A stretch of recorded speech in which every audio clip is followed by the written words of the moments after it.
நாம் தேவனுடைய பெரிதான கிருபையினாலே 4வது செக்ஷனுக்கு நேராக நாம் கடந்து போகிறோம்.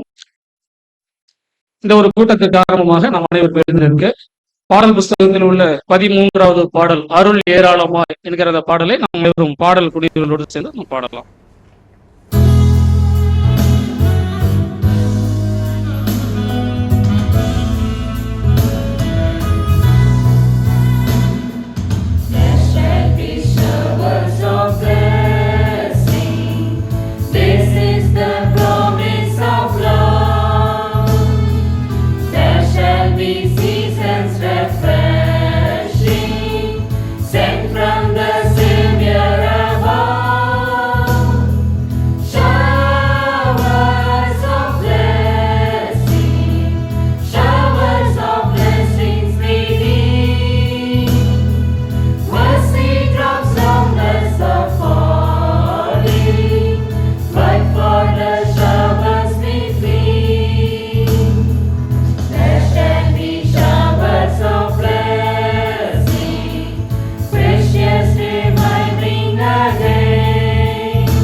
நமக்கு ஆசீர்வாதமாக்கி தரும்படியாக திருப்பூர் ஐக்கியத்தை சேர்ந்த சகோதரர் ராஜ்கமல் அவர்கள் நம் அனைவரின் சார்பாக ஜெபத்தை ஏறெடுப்பார்.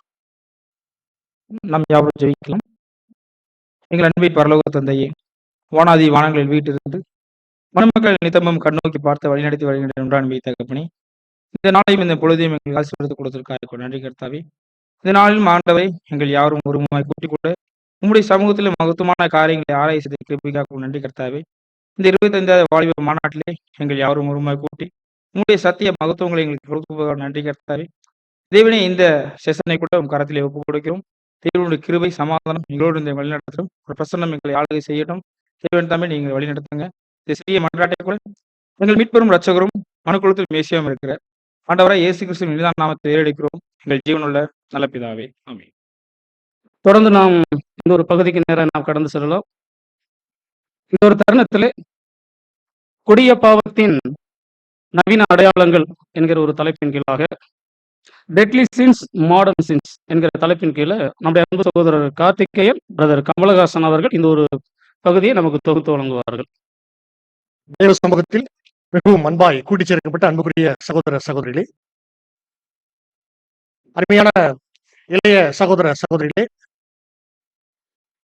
இந்த ஒரு ப்ரோக்ராம் நம்ம அன்பு சகோதரர் வந்து அருமையா தலைப்பை குறித்து சொல்லியிருக்காங்க தமிழ்ல. இந்த ப்ரோக்ராம் நம்ம எப்படி பண்ண போறோம் அப்படின்றத நான் முன்னாடி ஒரு சுருக்கம் நான் உங்கள்கிட்ட சொல்லிடுறேன். டெட்லி சின்ஸ் குறித்து நீங்க சில பாடங்கள் கேட்டிருக்கலாம், படிச்சிருக்கலாம். அதை பேஸ் பண்ணி தான் நம்ம இன்னைக்கு இந்த ப்ரோக்ராம் பண்ண போறோம். அடுத்த ஒரு 25 நிமிஷம் நம்ம பண்ணக்கூடிய ப்ரோக்ராம் அதெல்லாம். இன்னைக்கு தேவன் அநேக சத்தியங்களை நமக்கு கொடுத்திருந்தாலும் சில சத்தியங்கள் நமக்கு நாம தான் மறைச்சு வச்சுட்டோம், அது ஓபன் பண்ணல. அதே மாதிரி குணலட்சணங்கள் அடிப்படையிலையும் கூட இந்த கடைசி கால வஞ்சனைகள்ல அந்த வஞ்சனை உண்மையான சத்தியத்தை நிறைய மூடி மறைச்சு வச்சிருக்கிறத நம்ம பார்க்கிறோம். நிறைய பாவங்கள் உருமாறிடுச்சு. நம்ம இது பாவம் அப்படின்னு நினைச்சு அது ரொம்ப கவனமா இருப்போம். ஆனா அது வந்து வேற உருவம் எடுத்து இப்ப கொஞ்சம் நின்று இருக்கும். நம்ம இங்க தேடிட்டே இருப்போம். அந்த மாதிரிதான் 7 கொடிய பாவங்கள் குறித்து நம்முடைய வேதாந்தத்தில் நம்ம வாசிக்கிறோம். இன்னைக்கு இந்த கடைசி காலத்துல கொடிய காலங்கள்ல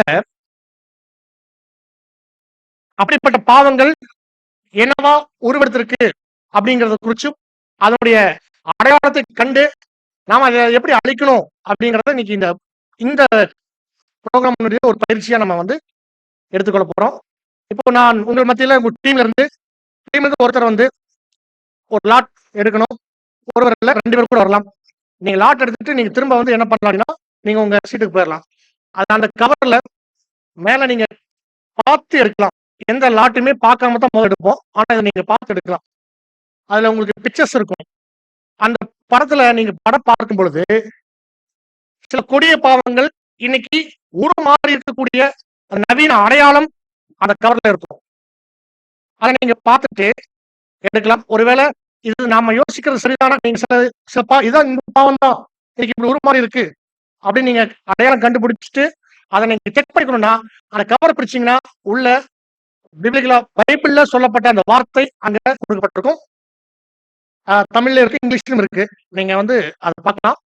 நீங்க பார்த்துட்டு அந்த பாவத்திற்கு சரியான பரிகாரம், அந்த பாவத்துல விடுபடுவதற்கு எது சரியான எந்த குணத்தை நம்ம வளர்த்து கொண்டா அது சரியா இருக்கும் அப்படிங்கறத இன்னொரு லாட்ல இருக்கு. அதை நீங்க கரெக்டான அந்த பாவத்திற்கான பரிகாரத்தை சரியா எடுத்து மேட்ச் பண்ணி நீங்க வந்து ஒரு 2 நிமிஷம் நீங்க வந்து அதை குறிச்சு நீங்க பேசலாம். சரிங்களா? இப்போ சகோதரர், நீங்க லாட் எடுக்கிறதுக்காக ஒவ்வொரு டீம்ல இருந்தும் 2 பேர் வரலாம். டீம் லீடர்ஸ் நீங்க எவ்வளவு சீக்கிரம் முடியுமோ அவ்வளவு சீக்கிரம் நீங்க அனுப்பிச்சுவீங்க. 15 நிமிஷம் நம்ம வந்து ப்ரோக்ராம் நம்ம லேட்டா போயிட்டு இருக்கோம்.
அன்புக்குரிய சகோதர சகோதரிகளே,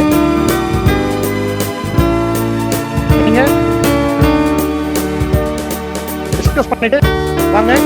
இங்க இருக்கு ரெமிடிஸ் இங்க இருக்கு. நீங்க இங்க வந்து ஒவ்வொரு டீம் வந்து சரியானதை மேட்ச் பண்ணிட்டு நீங்க பேச ஆரம்பிங்க.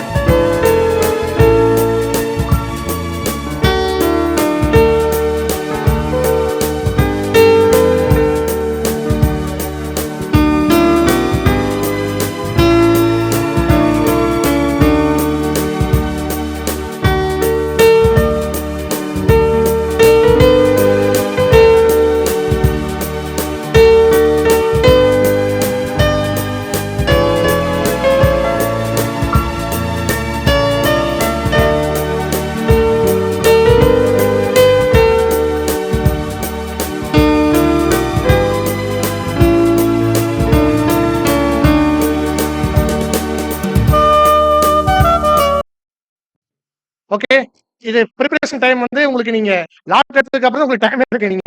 நீங்க வரணும். நீங்க ஒவ்வொரு டீமா வாங்க. முதல்ல வந்து ஃபர்ஸ்ட் டீம் வாங்க. தானியல் டீம் வரீங்களா? வாங்க. டீம் லீடர்ஸ் நீங்க சீக்கிரம் அனுப்பிச்சு விடுங்க. 2 சகோதரர்கள் அனுப்பலாம். இங்க வந்து நீங்க டிஸ்கஸ் பண்றதுக்காக. ஒவ்வொரு டீம்ல இருக்கக்கூடிய சகோதர சகோதரிகள் யார் முன்னாடி வரது பிரசன்ட் பண்ண போறாங்கிறத முடிவு பண்ணிக்கோங்க இப்பவே.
கிறிஸ்து இயேசுக்குள் மிகவும் அன்பாய் அழைக்கப்பட்டிருக்கிற அன்புக்குரிய சகோதர சகோதரி உங்கள் யாருக்கும் கிறிஸ்து இயேசுக்குள்ளான அன்பின் வாழ்த்துக்கள். இப்போ எங்க டீமுக்கு வந்த டாஸ்க் என்னன்னா குளுட்டனி, அதாவது பெருந்தீனி.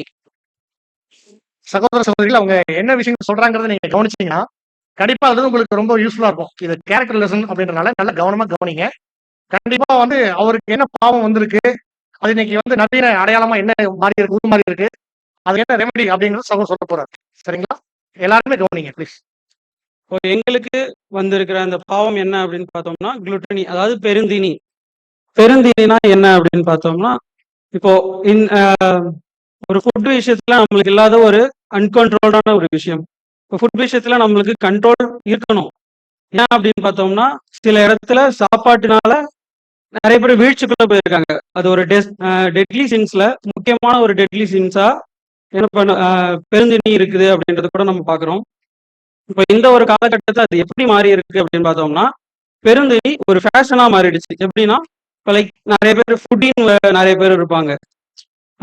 நம்ம நார்மலாவே பார்த்தோம்னா, சாப்பாட்டை ரிவ்யூ பண்றவங்க. அது ஒரு ஃபேஷனா வச்சிருக்காங்க. இந்த சாப்பாடு எப்படி இருக்கு? இது நல்லா இல்ல அப்படின்னு. இது ஒரு ஃபேஷனா மாத்திட்டாங்க. ஆனா இது என்ன பண்ணப்படுதுன்னா, இது ஒரு பாவமா தான் பார்க்கப்படுது. கன்சிடர் பண்றதுல பெருந்தீன்னு நம்மளுக்கு இருக்கக்கூடாது அப்படின்றதுல நம்ம பார்க்குறோம். இப்போ இந்த ஒரு விஷயத்த நம்ம எப்படி கண்ட்ரோல் பண்ணணும்னா, லைக் நம்ம இப்ப ரொம்ப இது பண்ணாம இப்ப ஃபுட் விஷயத்துல நம்ம ஒரு கண்ட்ரோல் எடுத்துக்கணும்.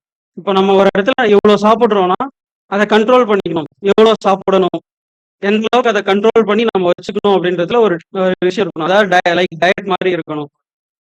இப்போ இந்த ஒரு ஃபுட்டின்ற ஒரு விஷயம் பாவம்ன்றது நம்ம பார்த்துட்டோம். இந்த டைமிங்ல அது ஒரு பெரிய பாவமா இருக்கு ஃபுட்டி. அதை நம்ம கண்ட்ரோல் பண்ணி லைக் அதை எப்படி சொல்றது, நீங்க பேசுறீங்களா? எல்லா அன்பு சகோதர சகோதரிகளுக்கும் அன்பான வாழ்த்துக்கள். பிரதர் சொன்ன மாதிரி ஃபுட்டி அப்படிங்கிறது இப்போ ஒரு ஃபேஷனா ஆயிட்டு வருது. அதாவது அது ஏன்னா ஒரு சின்ன செல்ஃப் கண்ட்ரோல் இல்லாததுனால. ஆனா அந்த ஃபேஷனுங்கிறது எப்படின்னா ஒரு எப்படி சொல்றது, ஒரு கண்ட்ரோல் இல்ல. சாப்பாடுங்கிறது எப்படின்னா ஒரு அளவற்ற காலை, ஆஃப்டர்நூன், அதுக்கப்புறம் நைட், இந்த ஒரு அளவு தான். அதை மீறி நான் இன்னும் வேணும், எனக்கு இன்னும் வேணும், எனக்கு இன்னும் வேணும் அப்படிங்கிற ஒரு டெம்பரன்ஸ், அந்த ஒரு டிசையர், ரொம்ப ஈடுபாடு அதிகமா போய் விடுறது. அது நமக்கே தெரிய மாட்டேங்குது. நம்ம ஜஸ்ட் ஒரு சாப்பாடு, நம்ம இஷ்டப்பட்டதை சாப்பிடுறோம், நம்மளுக்கு ஆசைப்பட்டதை சாப்பிடுறோம்னு ஒரு வயசு இல்லாம ஒரு அளவு இல்லாம போறது, அது நமக்கே அறியாம போற ஒரு பாவம். அது நம்ம கண்ட்ரோல் விட்டு அதிகமா போறதுதான் பிரதர் சொல்ல வராது. தேங்க்யூ.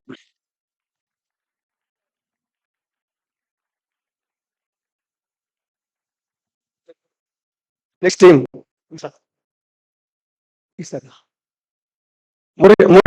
ஈசாக்குன்றது. இப்போ கொஞ்சம் வேகம் வாங்க.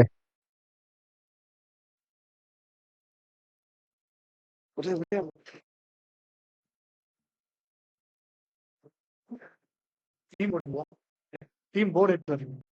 சரி, பரவாயில்ல பரவாயில்ல. டைம் ஆயிடுச்சு.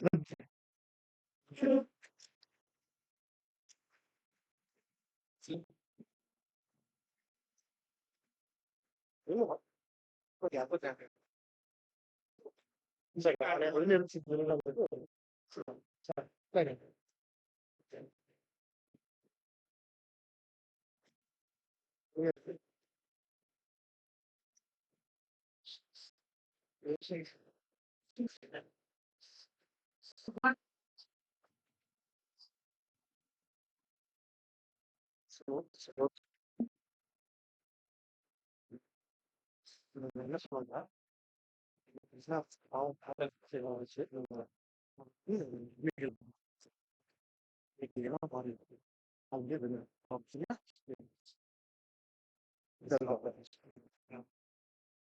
கர்த்தருக்கு ஸ்தோத்திரம். நாங்கள் மோரியாவின் ஈசாக்கு டீம்ல இருந்து வந்திருக்கோம். எங்களோட தலைப்பு அப்பாதி அண்ட் ப்ரொகாஸ்டினேஷன். இதோட தமிழ் அர்த்தம் என்னன்னா அக்கறையின்மை மற்றும் தள்ளி போடுதல். இப்போ இருக்கிற மேஜர் காஸ் இந்த ப்ரொகாஸ்டினேஷன் சொல்றோம். எதனாலன்னா, தேவன் நமக்காக சில காரியங்களை நாம இந்த கடைசி காலங்கள்ல ஆயத்தம் பண்ணணும்னு சொல்லிட்டு சில காரியங்களை கொடுத்துருக்காங்க. ஆனா அந்த காரியங்களை நம்ம தள்ளி போட போட நமக்கு அது ஒரு பெரிய ஒரு ஆபத்தா முடியுது. இதுக்கு நம்ம பிப்ளிக்கலா எப்படி ஆன்சர் சொல்லலாம்னா, நம்ம படிச்சிருப்போம்ல, அறுப்பு காலம் சென்றது, கோடை காலம் முடிந்தது, நாமோ ரட்சிக்கப்படவில்லைன்னு அந்த ஸ்திரீகளை பார்த்து ஆண்டவராகிய இயேசு கிறிஸ்து சொல்வார். சோ அதை இந்த ஒரு பிப்ளிக்கலான எக்ஸாம்பிளா நம்ம இந்த இடத்துல கன்சிடர் பண்ணலாம். இப்போ எப்படி இந்த அக்கறையின்மை மாறிடுச்சுன்னா, இப்ப நாம இந்த வசனங்கள் எல்லாம் படிக்கிறது, இப்ப இந்த நம்ம கடைசி காலகட்டத்துல இருக்கோம் இல்லையா? இப்ப இந்த வசனங்கள்லாம் நம்ம கைக்கொண்டு நம்ம ராஜ்யத்துல சேர்றதுக்கு நாம இப்பையில இருந்தே பிரயாசப்படுறது ரொம்பவே நல்லமா இருக்கும். ஆனா அத விட்டுட்டு நம்ம இந்த சோசியல் மீடியா, அதே மாரி இந்த மத்த காரியங்கள்ல நம்ம அதிகமான நேரத்தையும், நம்மளுடைய அப்புறம் நம்மளுடைய மத்த காரியங்களையும் நம்ம ஃபோக்கஸ் பண்றதுனால, இந்த நம்ம சத்தியத்துல தேவன் எத கைக்கொள்ளணும்னு சொல்றாரோ, அத நாம இழந்துடுறோம். ஸோ இந்த ப்ரொக்ராஸ்டினேஷன் அப்பாத்தின்றது இப்ப கரண்ட்டா இந்த சோசியல் மீடியா, அப்புறம் மத்த காரியங்கள்ல ஃபோக்கஸ் பண்றதா இருக்கு.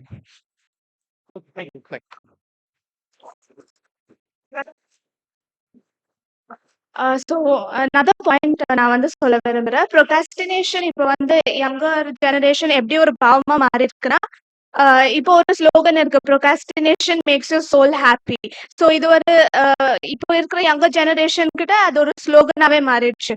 ஸோ அது இதுதான் அது அந்த நியூ ஜெனரேஷனுக்கு அந்த ப்ரொக்ராஸ்டினேஷன் எப்படி ஒரு பாவமா உருவாயிருக்கு.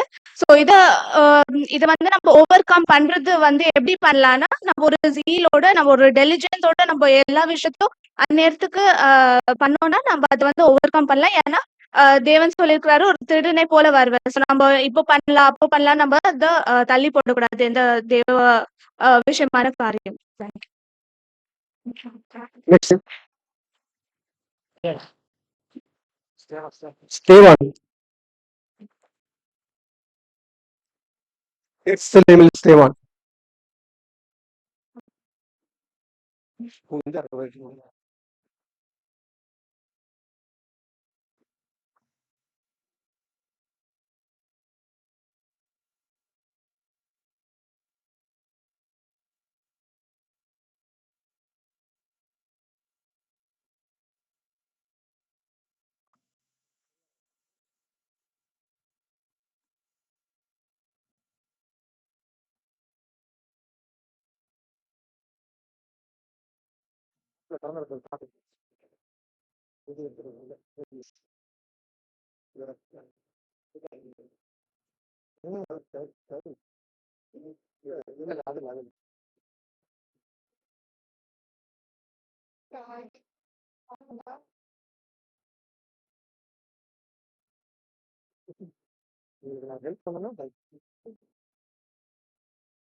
கிறிஸ்துவுக்குள் அன்பாய் அழைக்கப்பட்ட சகோதர சகோதரிகளே, நாங்க டீம் 3ல இருந்து வந்திருக்கோம். எங்களுக்கு கொடுத்த டாபிக் என்னன்னா என்வி, ஜெலஸ் மீன் பொறாமை அப்படின்னு அர்த்தம். நாங்க இந்த இது ஒரு சின். இத 2 இது கேரக்டரோட கம்பேர் பண்றோம். ஒண்ணு சவுல். சவுல் ஸ்டார்டிங் அவரோட இது நல்லா இருந்துச்சு. லேட்டர் ஆன் அவர்ட்ட அந்த பொறாமை என்வின்ற கேரக்டர் உள்ள வந்ததுனால அவர்ட்ட அன்பு தணிஞ்சு போயிடுச்சு. பிளஸ் தேவன் அவரை விட்டு விலகி போனார் அப்படின்னு பார்க்கிறோம். அது அடுத்து பரிசேயர் சதுசேயர்கள் அவங்களும் பார்த்தீங்கன்னா பொறாமை நிமித்தமாக தான் வந்து இயேசு கிறிஸ்து வந்து காட்டி கொடுக்கிறது எல்லாமே பண்ணாங்க. ஸோ இந்த சின்னுக்கு வந்து என்ன ரெமெடி அப்படின்னு பார்த்தீங்கன்னா கைண்ட்னஸ். அதை வந்து சகோதரி கண்டினியூ பண்ணுவாங்க. கிறிஸ்து கிறிஸ்துவுக்குள் அன்பான வாழ்த்துக்கள். ஸோ இப்போ வந்து பொறாமைக்கு வந்து என்னன்னு பார்த்தீங்கன்னா அதுக்கோட ரெமிடி வந்து கைண்ட்னஸ். கைண்ட்னஸ்னாலே நமக்கு தெரியும் ஒரு இரக்க குணம் காட்டுறது. ஸோ இப்போ நான் வந்து என்ன எப்படி பேச போறேன்னு பார்த்தீங்கன்னா, ஸோ பொறாமை வந்து நம்மளோட டே டு லைஃப்ல அதாவது சபையில வந்து எப்படி வருது அப்படின்ட்டு பார்க்கும்போது மேபி வந்து ஒரு சில நேரத்துல வந்து ஒருத்தவங்களுக்கு நல்ல டேலண்ட் வந்து இருக்கும். அதாவது தேவன் வந்து ஒவ்வொருத்தவங்களுக்கும் ஒரே மாதிரியான தாளந்து கொடுத்துருக்க மாட்டாங்க இல்லையா? ஒருத்தவங்களுக்கு 5 தாளந்து, ஒருத்தவங்களுக்கு 1 தாளந்து. ஸோ அப்ப இந்த மாதிரி தாளந்து இருக்கும் போது ஒருத்தவங்க மேபி அதிகமாக 5 தாளந்து இருக்கிறவங்க கீழே அதாவது கீழே 1 தாளந்து இருக்கவங்கள அவங்க என்ன பண்றாங்கன்னு பாத்தீங்கன்னா, ஐயோ நமக்கு இல்லையே அப்படின்ற ஒரு எண்ணத்துல ஒரு சில நேரத்துல தாழ்வு மனப்பான்மைக்கு போறாங்க. இன்னொரு சில இதுல என்னன்னு பாத்தீங்கன்னா பொறாமைக்குள்ளேயும் போயிடுறாங்க. ஏன்னா வந்து அவருக்கு மட்டும்தான் இருக்கா எனக்கு இருக்காதா அப்படின்ற ஒரு பொறாமைக்குள்ளேயும் போயிடுறாங்க. சோ அப்ப அந்த ஒரு பொறாமை குணத்துக்கு வந்து எந்த மேட்ச் ஆகும்னு பாத்தீங்கன்னா கைண்ட்னஸ் வரும். சோ கைண்ட்னஸ் எப்படின்னா ஒரு இரக்கத்தோட தேவன் வந்து ஒவ்வொருத்தவங்களுக்கும் ஒவ்வொரு தாளந்து கொடுத்துருக்காங்கல்ல. சோ அப்ப அது நான் எனக்கான தாளந்து இது ஒண்ணுதான். இதை வச்சு நான் வந்து டெவலப்மெண்ட் பண்றேன், எனக்கு உள்ள பொறாமையை நான் எப்படி வந்து ஓவர் கம் பண்ணி தேவனுக்காக நான் இரக்கத்தை கொடுக்குறேன், என்னோட தாளந்தை நான் எப்படி உபயோகப்படுத்துறேன் அப்படின்றதுக்காக தான் வந்து இந்த ஒரு கைண்ட்னஸ் வந்து ரெமெடியா இருக்குன்றது எனக்கு தேங்க்யூ. தேங்க்யூ. Next team.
அன்பான சகோதர சகோதரிகளுக்கு கிறிஸ்துவின் அன்பின் வாழ்த்துக்களை தெரிவித்துக் கொள்கிறேன். இப்போ நான் எடுத்தது பாத்தீங்கன்னா கோபம், அது முக்கியமா டிராபிக். நம்மள மனசுல கை வச்சு சொல்லலாம், யாராவது டிராபிக்ல கோபப்படாம இருக்கிறவங்க இருக்கோமா? வண்டி ஓட்டுறவங்க நிச்சயமா இல்ல. காலையில ஜெபம் பண்ணிட்டு போவேன், நான் வண்டி ஓட்டுறேன், ஜெபம் பண்ணிட்டு இன்னைக்கு உங்க பிரியமான பிள்ளையா கிறிஸ்துவ குணத்தை நான் காட்டணும்னு சொல்லி ஜெபம் பண்ணிட்டு போவேன். நான் கரெக்டான வழியில போவேன். எத்தாப்புல வரவங்க ராங் சடான்னு வருவாங்க. அப்ப வரும் பாருங்க சுரீனுக்கும். அப்ப என்ன அப்படி வரும். ஆனா அதே சமயத்துல ஐயோ நம்ம அப்படி சொல்லக்கூடாது, நம்ம கிறிஸ்துவ குணத்தை காட்டணும் அப்படின்னு நான் என்ன பண்ணுவேன், என்ன சமாதானப்படுத்திட்டு போவேன். யோகப்பாட்ட ஜபம் பண்ண, சாரி யோகப்பா என்னால கண்ட்ரோல் பண்ண முடியல, எனக்கு பொறுமையை கொடுங்க, எனக்கு சகிப்பு தன்மை கொடுங்க அப்படின்னு போவேன். இப்படி போறேன், நான் போறேன். சில சமயம் ரொம்ப வேகமாவே வைக்கும்போது அது மூலியமா ஏதாவது கோபம் வந்து நம்ம ஆர்குமெண்ட்ஸ் பண்ணி அந்த கோபத்தோட வேலைக்கு போய் அங்க கோபப்பட்டு கடைசியில அவங்க வந்து என்ன நீங்க பைபிள் படிக்கிறீங்க இப்படி கோபப்படுறீங்களே அப்படின்னு கேட்டு அதுல வந்து நம்ம தேவனுக்கு மகிமை இல்லாம மாதிரி பண்ணி நம்ம வருத்தப்பட்டு அது பெரிய பாவமா கூட வாய்ப்பு இருக்கு. சோ இந்த கோவத்துக்கு டிராபிக்ல இந்த நம்ம ஃபர்ஸ்ட் ஒண்ணு புரிஞ்சுக்கணும், இந்த உலகம் ஃபுல்லா சாத்தானோட கைவசம் இருக்கு. அவங்களுக்கு தெரியாது, ஆனா நம்மளுக்கு தெரியும். நமக்கு வந்து கலாத்தியர் 5:22 சொன்ன மாதிரி நம்மளோட ஆவியின் நற்குணங்கள் தெரியும். அதுல நீடிய பொறுமை ஒண்ணு இருக்கு.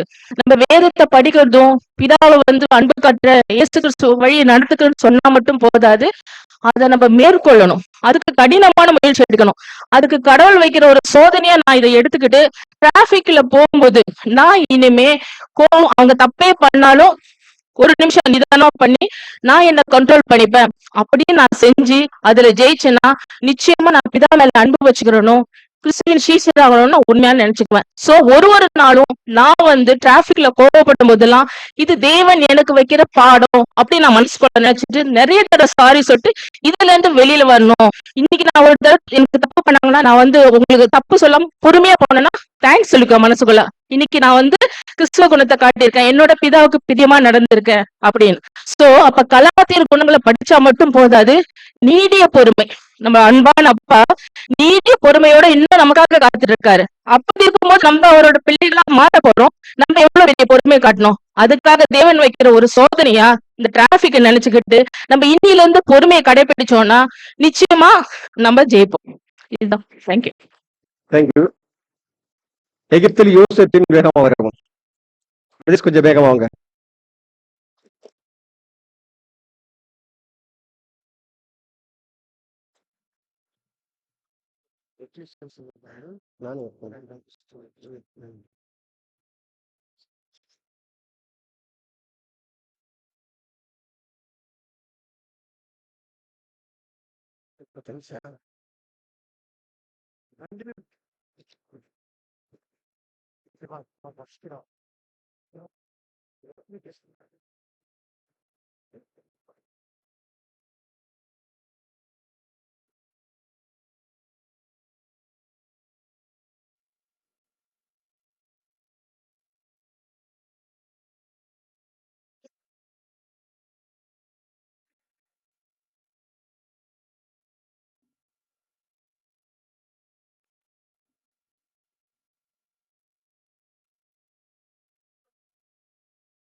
Good evening, dear brothers and sisters in Christ. எனக்கு கொடுத்த லைக் டாபிக் வந்து கிரீடுக்கு இன்னொரு வார்த்தை வந்து பேராசை.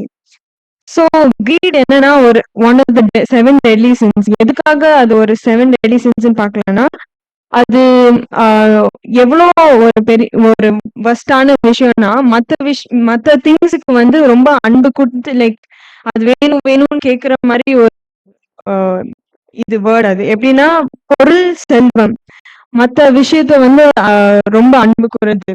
எப்படின்னா ரொம்ப சாப்பாடு வேணும், ரொம்ப காசு வேணும், ஸ்டாட்டஸ் பவர் அதுக்கெல்லாம் ரொம்ப என்னது ஏங்கி இருக்கிறது. இப்போ கிளட்டனிக்கும் கிரீடுக்கும் என்ன டிஃபரன்ஸ்னா கிளட்டனி வந்து பெருந்தீனி, எனக்கு கன்சியூம் பண்ணும், எந்த விஷயமே எனக்கு கன்சியூம் பண்ணணும்னு ஒரு இது இருக்கும். ஆனா கிரீட் எப்படின்னா எவ்வளவு விஷயம் இருந்து கூட எனக்கு இன்னும் வேணும்னு ஒரு செல்ஃபிஷ்னஸ் தான் அது. இது இன்னொரு ஒரு ஆக்சுவலா செல்ஃபிஷ்னஸ் வந்து சுயநலமோட எப்படி சொல்றதுன்னா சுயநலமோட எண்ட் ப்ராடக்ட் தான் கிரீடுன்னு சொல்லலாம். அது வந்து ஒரு வேர்ஸ் கொடுக்கலாம். Proverbs chapter 23 verses 4 and 5 என்ன போட்டிருக்குன்னா நான் அதோட மீனிங் சொல்லிடுறேன்.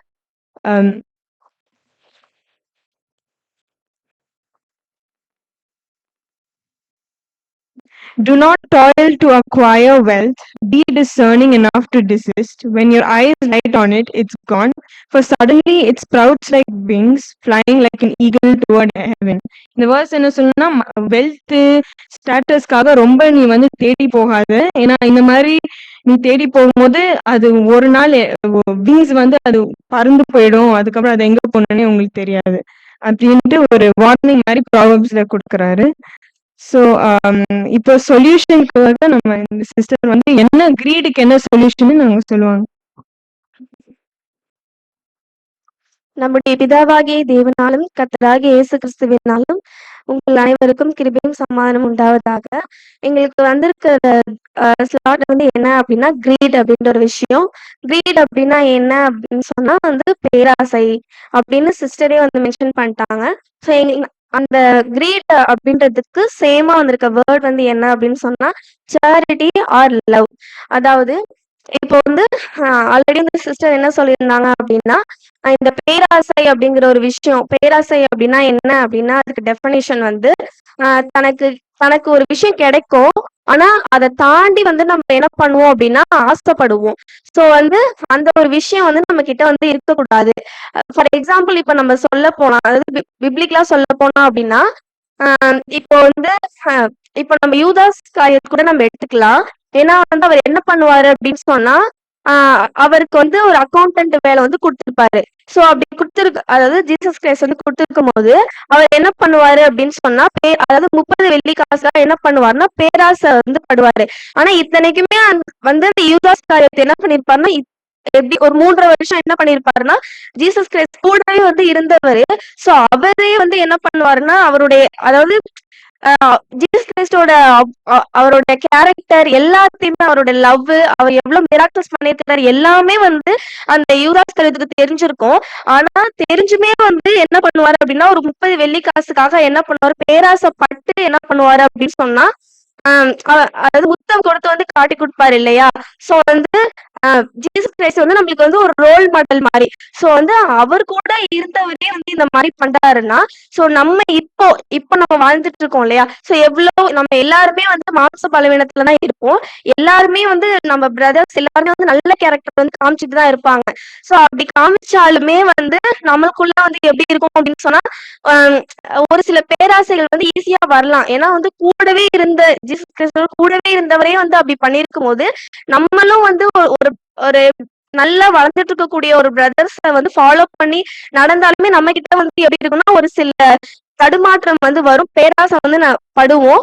சோ அது எந்த ஒரு விஷயமா இருக்கலாம், ஃபுட்டு, ஒரு எக்கனாமிக்கலா இருந்தாலும் சரி, எந்த ஒரு இதா இருந்தாலும் சரி.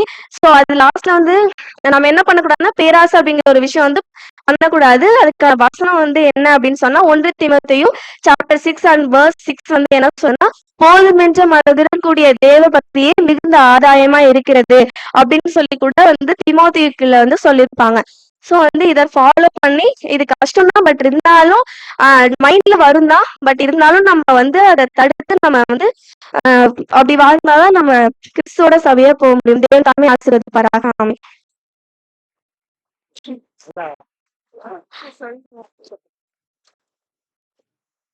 அடுத்த டீம் நம்ம ஸ்கூல் பவுல். வேகம் வாங்க.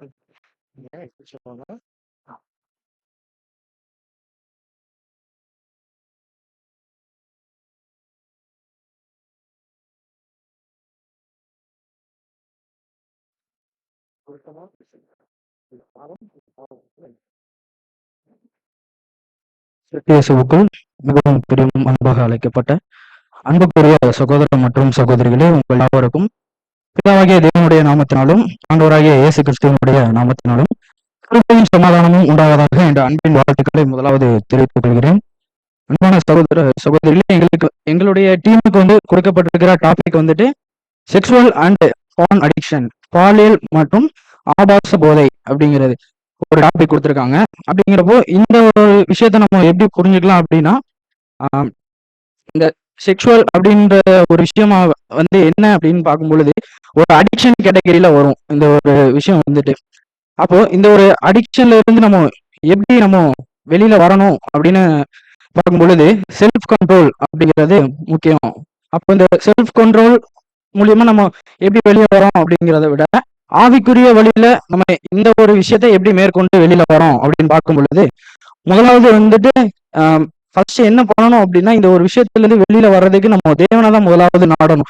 அப்படிங்கிறப்போ தேவனை நாடும் பொழுது அவரிடத்துல நம்ம என்ன பண்ணணும் அப்படின்னா, நம்மளுடைய பாவங்களை ஃபர்ஸ்ட் அறிக்கையிடணும். ரெண்டாவது, பாவங்களை அறிக்கையிடுறது மாத்திரம் இல்லாம நம்முடைய சரீரத்தை ஜீவ பலியா தேவனிடத்துல ஒப்பு கொடுக்கணும். அடுத்த ஒரு விஷயம், அவருடைய சித்தம் என்னதென்று அறிகிற அறிவுனால நம்மளுடைய மனம் புதிதாகிறதுனால நம்ம மறுரூபம் ஆகிறோம்.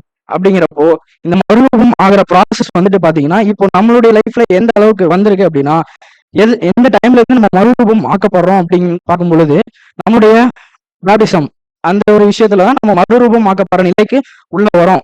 உள்ள வந்ததுக்கு அப்புறம் இந்த ஒரு நிலையில தான் நம்ம, அதாவது இப்பவும் கூட நான் பேப்டிசம் எடுத்ததுக்கு அப்புறம் நமக்குள்ள நடந்துட்டு இருக்கக்கூடிய இந்த மறுரூபமாக்கப்பட்ட நிலை தான் நம்ம இந்த ஒரு விஷயத்துல போயிட்டு இருக்கோம். அப்படிங்கிறப்போ இந்த ஒரு மறுரூபம் ஆனதுக்கு அப்புறம் இந்த ஒரு விஷயத்துல பழையபடி மறுபடியும் மீண்டுமாக அந்த ஒரு சுபாவத்துக்குள்ள போகக்கூடாது அப்படின்னா என்ன செய்யணும் அப்படிங்கும் பொழுது, இந்த மறுரூபமாக்கப்பட்ட நிலைய தக்க வச்சுக்கணும். அப்ப எப்படி தக்க வச்சுக்கிறது அப்படிங்கும் பொழுது, எச்சரிப்போட இருந்து தக்க வச்சுக்கணும். எந்த விதத்துல எச்சரிப்பு இருக்கணும்னா, தேவனிடத்துல நம்ம தொடர்ந்து விழித்திருந்து ஜெபம் பண்ணி கொண்டு இருக்கணும். அந்த ஒரு விழித்து ஜெபம் பண்றது மூலியமா தான் நம்ம இந்த ஒரு ஓவர்கம் அடிக்ஷனை பீட் பண்ண முடியும். அதாவது மேற்கொண்டு வெளியே வர முடியும் அப்படிங்கறத நாங்க எங்க டீம் சார்பா வெளிப்படுத்திக்கோம். ஆமா. நன்றி பிரதர். கிறிஸ்துக்குள் அன்பானவர்களே, சகோதரர்கள் இங்கு பண்ணின மரணத்திற்கு ஏதுவான 7 பாவங்கள் என்கிற தலைப்பிலே சில விஷயங்களை நமக்கு எக்ஸ்பிளைன் பண்ணிருக்கிறாங்க. ஆக்சுவலா இந்த உலகம் ஒவ்வொரு நாளும் டெவலப் ஆயிட்டே இருக்குது, சரிங்களா? அதே மாதிரி நம்முடைய எதிராளிய சாத்தான் அவரு டெவலப் ஆக மாட்டாரா? அவர் தன்னுடைய யுக்தியை பயன்படுத்தி நாம் மேற்கொள்ள வேண்டிய பாவங்களை பாவம் என்று நம்மை உணர வைக்காதபடி நம்மை கொண்டு செல்கிறார். உதாரணமாக பேராசை, கிரீடு. இந்த கிரீடு கிரீடுன்னு சொல்லும்போது நமக்கு பாவம்னு தெரியுது. ஆனா நவீனமாக இந்த கிரீடை சாத்தான் எந்த வழியில் கொண்டு வந்திருக்கிற அப்படின்னா, ஒன்னு எடுத்தா இன்னொன்னு ஃப்ரீ. கேள்விப்பட்டிருக்கீங்களா? ஒண்ணுக்கு ஒண்ணு ஃப்ரீ என்று மொபைல் இருக்குது. ஐபோன் கம்பெனிக்காரர் வருடத்துக்கு ஒரு போன் தான் பண்ணுவாரு, ரிலீஸ் பண்ணுவாரு. நெக்ஸ்ட் இயருக்கு எந்த வெர்ஷன் வரும் அப்படின்னு சொல்லி நாம வெயிட் பண்ணி இருப்போம். நமக்கு அது பாவம் என்று தெரியவே தெரியாது. நாம நினைக்கிறோமா, நான் ஒரு ஐபோன் வாங்க போறேன், இல்ல ஒரு மொபைல் வாங்க போறேன், அல்லது ஒண்ணு இருக்குதா இல்லையா? இப்ப எந்த ஒண்ணு இருக்கிறது மறுபடி இன்னொன்னு நான் தேடி போகும்படிக்கு நம்மை தூண்டுவது யாராம்? சாத்தான் தன்னுடைய யுக்தியை பயன்படுத்தி பேராசை என்கிற பாவத்தை நாம் உணராதபடிக்கு, அது பாவம் அல்ல, நம்முடைய பார்வைக்கு அது பாவம் அல்ல என்கிற கோணத்தில் நம்மை திசை திருப்பி கொண்டு செல்கிறார். அதனால நாம் புரிந்து கொள்ள வேண்டிய விஷயம் என்ன அப்படின்னு சொன்னால், பேராசை என்பது பாவம் என்று வேதம் தெளிவாக சொல்லும் பொழுது, இந்த உலகத்தின் அதிபதிய சாத்தான் நம்மை அது பாவம் அல்ல என்று நம்முடைய மைண்டை திசை திருப்பும்படிக்கு செய்து வருவார் என்கிற ஒரு விஷயத்தை நாம் புரிந்து கொள்ள வேண்டும். ஆகையினால் நம்முடைய லட்சியத்தை நாம் புரிந்து கொண்டு இந்த இலக்கை சென்றடைய நான் அன்னுதினம் சத்திய வேதத்தில் நாம் தியானம் இருப்போம் என்று சொன்னால் நம்முடைய லட்சியத்தை சென்றடைய முடியும். இப்போ ஒரு எக்ஸாம்பிள் என்ன அப்படின்னா, சாப்பாடு, பெருந்தினி சாப்பிடுறது பாவம் அப்படின்னு கேட்டா பாவம் கிடையாது. சாத்தா என்ன பண்ணிட்டு அப்படின்னா, ஒவ்வொரு நாளும் இந்த வேர்ல்டு சேஞ்ச், உலகம் மாறிட்டு இருக்குது, அவரும் தன்னுடைய யுக்தியை மாறிட்டு வராது. உணவு திருவிழா கேள்விப்பட்டிருக்கீங்களா? உணவு திருவிழா இது பாவமான்னு கேட்கிறேன் நானு. 50 புரோட்டா சாப்பிட்டா 1000 ரூபாய் பரிசு, இது பாவமா? இதுதான் சாத்தானுடைய டெக்னிக், பெருந்தினி. நாம் செய்கின்ற பாவத்தை பாவம் அல்ல என்று நம்மை உணர வைப்பார். இப்படிப்பட்ட இந்த கொடிய பாவங்களை நான் அகப்படாமல் இருப்பதற்காக வேதம் சிஸ்டர் அழகா பிரசன்ட் பண்ணாங்க. சாலை சீற்றம், வாகனம் ஓடிட்டு இருக்கிறோம், நம்ம சரியான பாதைக்கு தான் சென்று கொண்டிருக்கின்றோம்.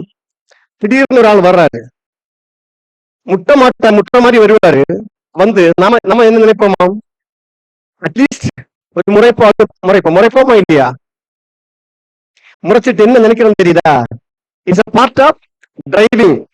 அதாவது வாகனம் ஓட்டும் பொழுது அதோட பகுதி, நாம கோவப்படுவது ஒரு பகுதி என்று நினைத்து அது பாவம் என்று நாம் உணர மாட்டோம். இதுதான் சாத்தானுடைய டெக்னிக். அதாவது பாவத்தை நவீன வடிவத்தில் சாத்தான் கொண்டு வருகிறார், நம்மால் உணர முடியவில்லை. இப்படி வேதத்தில் சொல்லப்பட்ட இந்த பாவங்களை நாம் பாவம் என்று உணராமல் இருக்க செய்வதுதான் சாத்தானுடைய டெக்னிக்ஸ். மரணத்துக்கு ஏதுவான பாவம் நம்ம இது மரணத்துக்கு ஏதுவான பாவம் அல்ல என்று உணர செய்கின்றதுதான் இப்படி விஷயம். இன்னொரு விஷயம் என்ன அப்படின்னு சொன்னால், பெருமை அல்லது பொறாமை என்று சொல்லுவோமே, பெருமை. கிறிஸ்து தேவனுடைய கிருபையினால் நம்ம ஸ்மூத்தா நம்முடைய வாழ்க்கையை ஓட்டிட்டு இருக்கோம். பக்கத்து வீட்டுக்காரர் என்ன பண்ணுவாராம், ஒரு பெரிய பில்டிங் கட்டுவாரு, இந்த பக்கம் இருக்கிறவர் இன்னொரு பெரிய பில்டிங் கட்டுவாரு, நாம நடுவில் இருக்கோம்.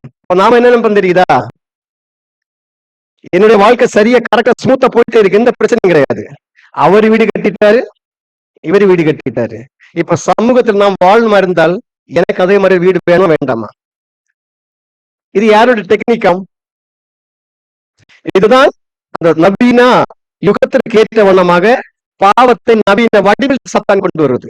இப்படி நம்மை தூண்ட வைத்து நம்மை பாவத்தில் சிக்க வைப்பதுதான் சாத்தானுடைய டெக்னிக்ஸ். ஆகையினால் அன்புக்குரிய சகோதர சகோதரர்களே, பாவம் என்ன என்று தேவன் நமக்கு தெளிவாக சொல்லி தந்திருக்கின்றார். அதை மேற்கொண்டு நாம் ஜெயிக்க வேண்டும் தேவனுடைய திட்டமும் எதிர்பார்ப்பும். ஆனால் அது நம்மை ஜெயிக்க விடாமல் தள்ளிவிடுவதுதான் சாத்தானுடைய செயல். ஆகையினால் சாத்தானுடைய திட்டங்களை நாம் உணர்ந்து தேவனுடைய கிருபைக்கு மறைந்திருந்து வாழ்ந்து நமக்கு நியமிக்கப்பட்ட அந்த ஜீவத்தை பெற்றுக்கொள்ள பொறுமையோடு ஓட தேவன் தாமே கிருபை செய்வாராக. ஆமென். அன்பான சகோதரர்களே சகோதரிகளே, டீம் லீடர்ஸுக்கு ஒரு சின்ன அறிவிப்பு. எல்லா டீமுக்கும் ஒரு அடையாளம் கொடுக்கப்பட்டிருக்கு. புது சிருஷ்டி அழைக்கப்பட்டிருக்கு, நமக்கு கூட ஒரு அடையாளம் இருக்குது. அந்த அடையாளத்தை எப்பெல்லாம் காட்ட நமக்கு வாய்ப்பு இருக்கோ அப்பெல்லாம் அதை கண்டிப்பா நீங்க காட்டிடணும். அது போல நீங்க எப்பெல்லாம் ஸ்டேஜ் வர உங்களுக்கு வாய்ப்பு கிடைக்குதோ அப்பெல்லாம் உங்க அடையாளத்தோட நீங்க மேல வரணும். அது மாத்திரம் இல்லாம பேசாத சகோதரர்களே கொடுத்து அனுப்பிச்சுடுங்க. ஏன்னா டீம்ல நிறைய மெம்பர்ஸ் இருக்காங்க. ஒரு 10 சகோதரர்கள் மேடை ஏற்றின பெருமையும் உங்களுக்கு கிடைக்கும். அவங்க பின்னாட்கள்ல கண்டிப்பா பேச்சலாகவும் மாறிடுவாங்க. இதை டீம் லீடர்ஸ் கருத்தில் கொள்ளும்படி கேட்டுக்கொள்கிறோம்.